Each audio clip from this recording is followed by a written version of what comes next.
It's day one of the International Council for Traditional Music and Dance World Conference 2025. I got dressed and then headed to the Takina Convention Centre, registered and got my goodie bag here from the Victoria University of Wellington, who are our hosts for this year's conference.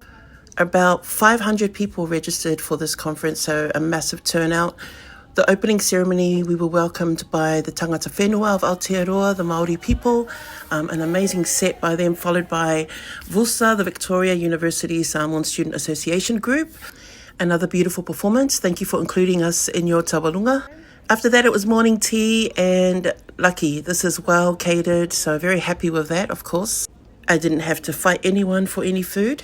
This is a really cool time during the breaks to say hi to all your ethnomusicology friends, which is what I did.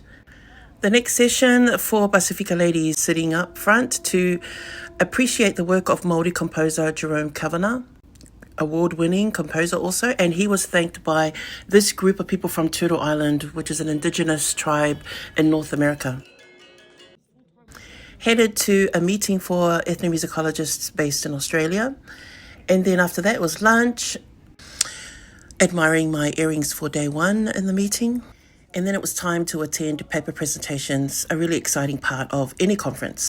Well, at least for me anyway. I sat through a few, but my brain got tired, so across the road to Te Papa, went to their cafe to eat an Afghan and a tea.